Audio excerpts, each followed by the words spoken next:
And joining us now to discuss more about this is Dr. Kathleen Wong Lau with UC East Bay. Yeah. You're the diversity officer there on campus, so couldn't ask for a better person to talk with this morning. Thank you so much for joining us. Thank you, Reyna and James. Really appreciate the opportunity to speak with you. So what is your initial reaction now? We are just, minutes from having this ruling handed down. Your first thoughts? Well, first of all, I just want to remind everyone that the ruling is a 237-page document that has been handed down, so haven't had a chance to go through all of it. But what I can confidently say is that this does, as stated by Justice Sotomayor, that it does roll back decades of progress that has been made. I do want to let everyone know, though, that the public universities, as well as our community colleges in California, have been under Proposition 209 since 1996, which forbids the use of race, ethnicity, and gender in any consideration of as a factor in terms of admissions, hiring, as well as contracting, like hiring contractors for public institutions. And so we have already been doing a lot of work in terms of understanding how equity and diversity works in terms of what people bring to the table and their ability to work with our very diverse population here in California. And so I think that what people need to understand, this is mostly affecting our private institutions and a lot of our elite institutions that may use race and ethnicity as only one of the factors, and that they have done it under a Supreme Court ruling of Bratz versus and Bollinger versus the University of Michigan. And so affirmative action has been allowed, but under very special circumstances where it's only a factor. And so this ruling overturns that. All right, well, we're focused on those private institutions. We've been doing it for some time here in California, like you just mentioned. What are some new factors that they're going to have to consider if they can't explicitly use race?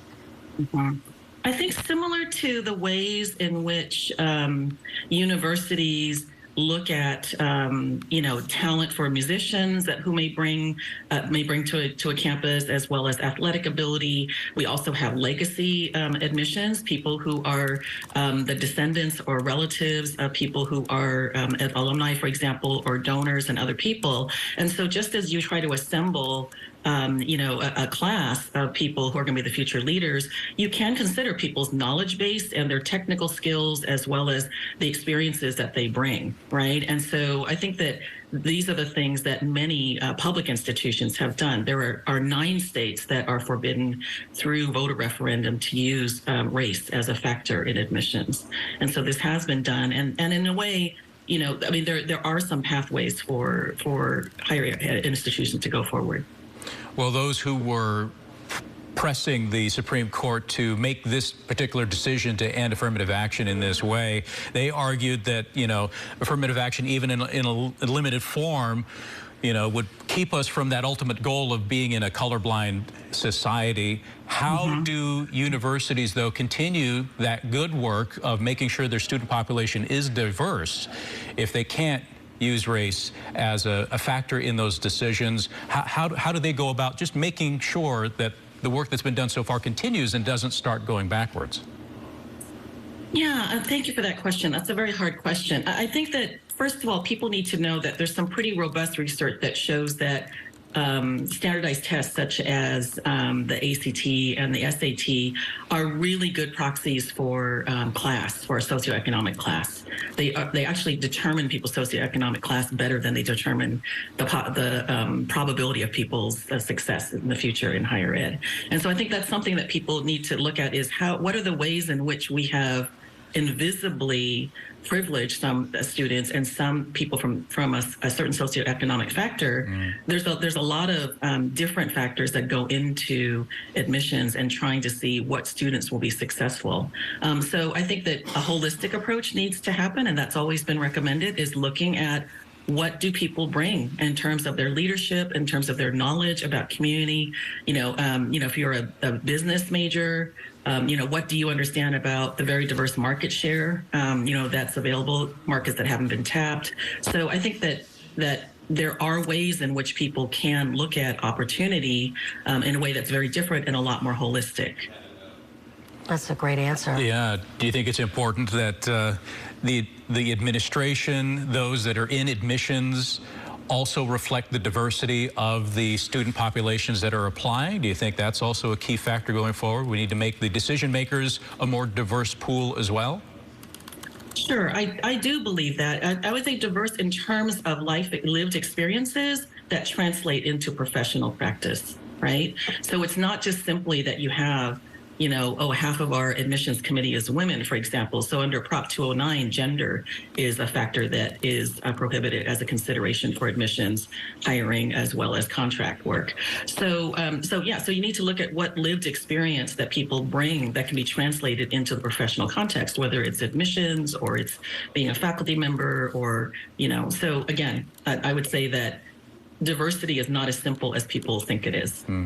For those who are watching this today and are maybe really shocked by this decision, because you have some experts who've argued that the elimination of affirmative action were going to reduce the populations of Black and Latino students that we saw at many of these selective universities, you know, what would you say to them that are watching today? I would say that no doubt there will be a setback, just as we had in California. So since 1996, with Proposition 209, we have there are some studies that show that we have increased the number of Black students and Latinx students. But if you look at proportional to the population increase, so if you look at pure numbers, that's true. But if you look over, you know, the decades since Proposition 209, we are not where we should be, you know, and so there will be some setbacks as institutions adjust. We're just now in California starting to see those numbers go up through a lot of comprehensive work to be able to do that.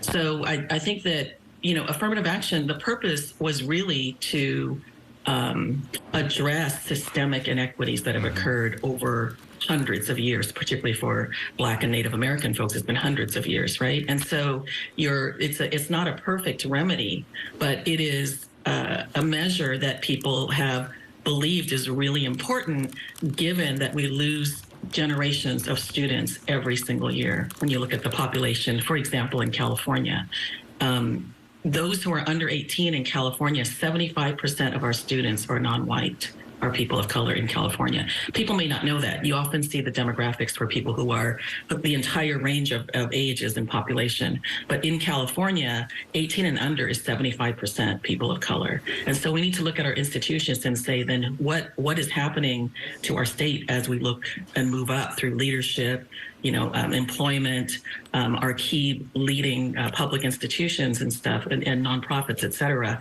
Is it representative? Meaning, are we providing opportunity to people? Research also shows that when we have role models that who we think have similar life experiences and similar trajectories and struggles, we are more likely to feel motivated to participate in society as well as in organizations. And so it does have a psychological effect that's very, very real and material. Wow. Dr. Kathleen Wong Lau, thank you so much for joining us this morning. Your perspective is sobering and incredibly instructive as we try and digest what the Supreme Court just handed down and what its implications and ramifications might be. We appreciate your time this morning. Yeah, thank you so much. Thank you so much.